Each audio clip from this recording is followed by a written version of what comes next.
Okay, James Cole, you kick us off. Steve, 7 tries scored, bonus point secured. You must be pretty happy with the job done. I was really pleased with the players today, the way they adapted to an early disruption with Ollie Lawrence's injury against a really tricky opponent who were very, very streetwise, attacked the breakdown really hard. So in that context, to deal with that and to get the result, to get the 7 tries, was a really great performance by the guys. And what did you make of the attacking intent today? You've talked about wanting the team to run the ball more. I think I've talked about the team playing fast. I think I've talked about the team being aggressive with the ball. I think that's the language I've used. And I think for large part, for even you go back to even last year's Six Nations where we started trying to develop this way of doing things. I think the team's developed a long way. And 2 weeks ago it was against the Scotland team that played a very smart game, really tactically super smart. Today was a completely different challenge, and I thought the guys dealt with this challenge really well. Do you think they played with a bit more freedom today? I think the team are always trying to play the way we talk about playing through the plan that we have, and we're trying to develop and evolve as a team, build a togetherness as a team. This is you see, I know people often talk about the Italian team being young because they have to bring players through super fast. The age of the teams was identical. They had more caps than us. You're kind of going, this is an England team that's on a journey and evolving. And I think today was another step forward. What did you make of Marcus Smith today, as you say, thrown on against the plan and after probably what would have been a tough week for him too?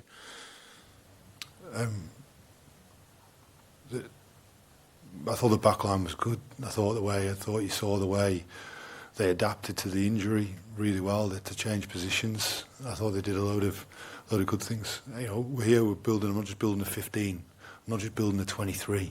Trying to build a squad, and to do that, there needs to be at the right time some different changes and some different development of players. And I felt today was the right time in where we are as a team to make a couple of changes into this game. And it takes the title race to the final weekend. How important you keep that pressure on France? Yeah, well, we'll do.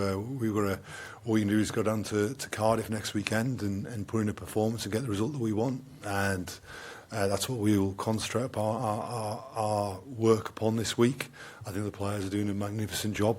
I think you can see the way the team's developing, led by Maro, and we'll continue to try and just take another step forward this week. Just finally on the injuries, how's Ollie Lawrence? Yeah, it's an Achilles injury that we'll know more in the next 48 hours when he has the scans and sees a specialist. Fingers crossed it's not quite as severe as we fear it might be. He'll get the very, very best care. He'll see the very, very best people to be looked after. He's obviously out next weekend though, yeah. And Tom Curry, Ben Earl, and Fraser Dingwall? Yeah, all fine with a couple of cuts. I think Ben Earl, Fraser, I think it was cuts to get off the pitch and get stitched up. Tom, he was all good. I was stretching a bit, decided to make a change at that point in time. Thank you. Maro, just how much are you looking forward to the trip to Cardiff next week and that challenge that awaits? Yes, very much so.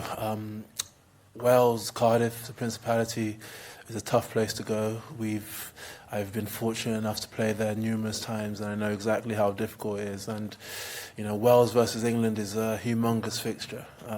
So I know all of Wales will be cramped in the Principality, and it's a challenge that we're very much looking forward to. Okay, Alfie, if we go 2 from you, then 1 from you, James. All right. Steve, I appreciate the win is the most important thing. Is there any frustration that between, I think, around the 52nd minute and then it was not until the final play that you then scored again, just given the fact that, points difference could come into it? There's always areas to work upon, and I've always said that.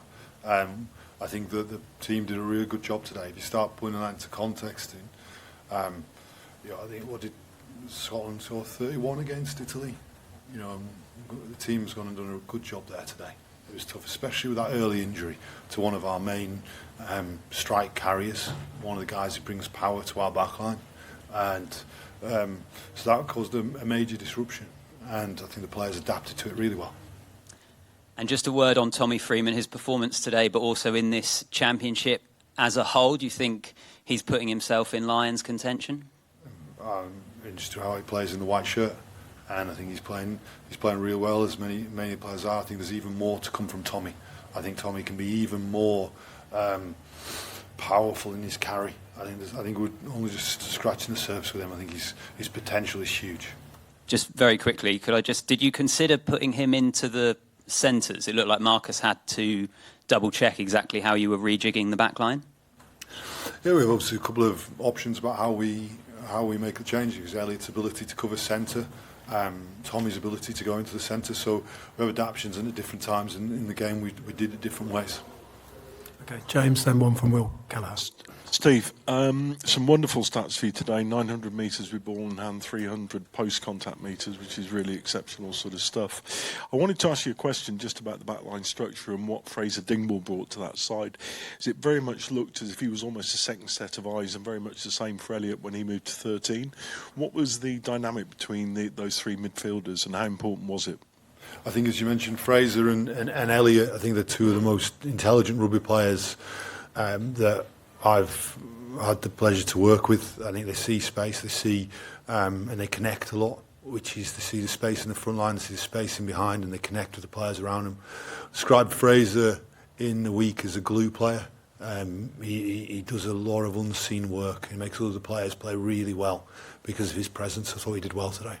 And just very, very finally, the contestables, it didn't go so well for you in the first half, but you really turned that around in the second half.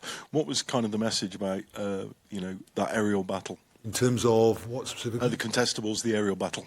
The way Italy were kicking. Yeah. Yeah, well, we know Italy, and they've seen the model the way Scotland played. Scotland played a load of contestable kicks, lots of short kicks, to try and turn the game to an arm wrestle. We expected Italy to do the same, and I now catch ratings of contestable kicks now with the laws as they are very, very low, which means a lot of unstructured possession, a lot of loose ball, and you have to adapt and work well to that.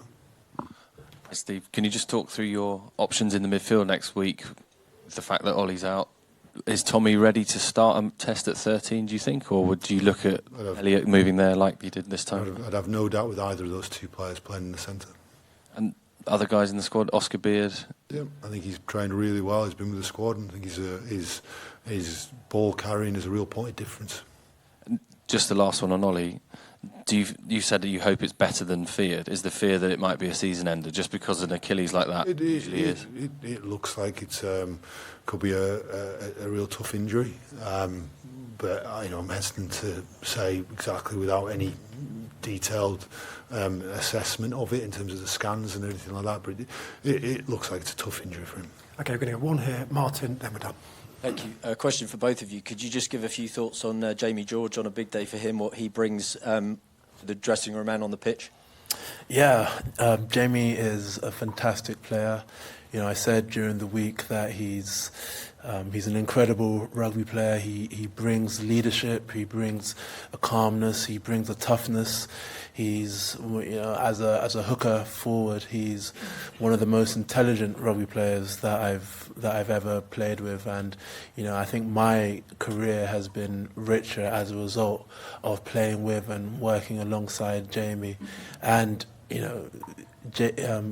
Steve mentioned earlier that some of the other players being a bit like glue players, and Jamie is exactly that. Jamie pulls the group together. He's an ultimate people's person, and all he wants is the best for the team. So, I'm absolutely delighted for Jamie, and he's still got loads more left in the tank. So I'm excited to see how he continues to go. Both really.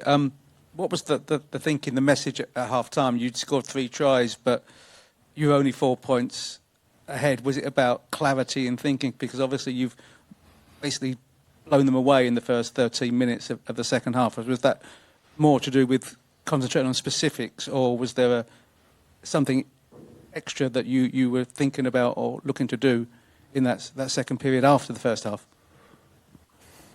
So, also the games against Italy are tough. The way they play, the way they challenge the breakdown. If you look, what was the score against Scotland? Is it 19-all for a period, from memory? And then against France, France, the second half went away with it, but at 34 minutes, I think it was still like within one score. And you wouldn't have said that if you just got the final scoreline against France.